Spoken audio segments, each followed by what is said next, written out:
Now, Chancellor Rishi Sunak will address the Commons in just over 1 week's time, setting out his spring statement, a fiscal event that's widely expected to contain measures to help with the cost of living. From subsidies to tax cuts, what could this involve? Well, I'm delighted to say that joining me now is Andrew Bridgen, Conservative MP for North West Leicestershire. Welcome to the programme, Andrew. First of all, there's considerable pressure from your colleagues for the Chancellor to act on national insurance. Now, this wouldn't be a subsidy or a tax cut. It would simply be not going ahead with a planned tax rise. In your view, is this at all in the bounds of possibility? I think my hope is fading. I didn't vote for the national insurance increases when they were proposed, so 1.25% extra on employers and employees' national insurance. In my view, this is a tax on jobs and a tax on employing people. I think it's the wrong tax at the wrong time. And when the overall tax burden is the highest it's been since the Second World War, I think it's also highly inflationary. So all businesses will increase their costs and they'll have to put up all the prices of their goods and services. It's a concerning time, particularly as some reports are now suggesting that we're going to enter into the realm of double-digit inflation potentially by next year, as the Russia crisis compounds already the crisis we were seeing as we emerged from the pandemic and its associated lockdowns. I wonder, though, you said your hope was fading. Is this just because the institution of the Treasury is so cumbersome that this rise due to take place just a couple of weeks after the spring statement, it might be too late for things to turn around?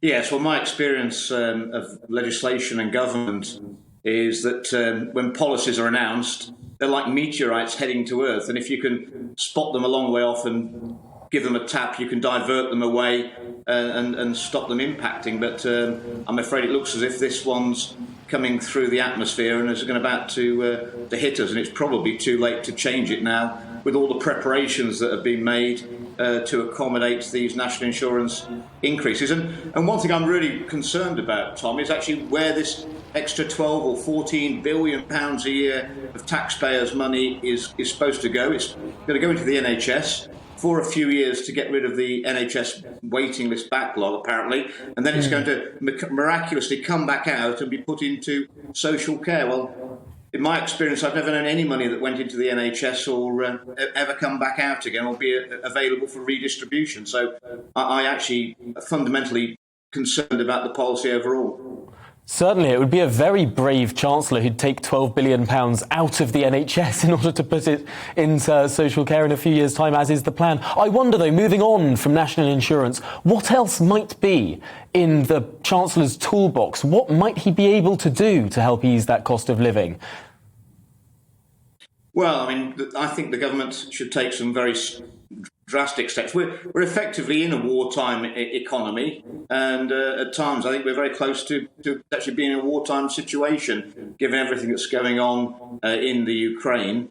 I think we need to get to drilling in the North Sea for exploiting our oil reserves. I think we need to get fracking.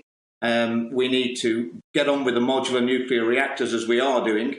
And I think we need to stop the tax rises coming in, cut the VAT on fuel and energy, and also the green tariffs as well to help out. This isn't going to be a short-term blip in the market, and prices are going to return to normal with regard to fuel and energy. This is long-term.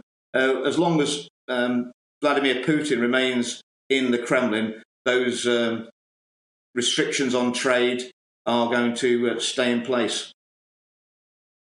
Concerning time for everyone. I suppose the vague hope of deficit reduction is taking second fiddle now to the prosperity of individuals, at least in the short term. Well, thank you, Andrew Bridgen, for talking through those issues there with us. We look forward, and perhaps with trepidation, to the Chancellor's statement next week. Thank you.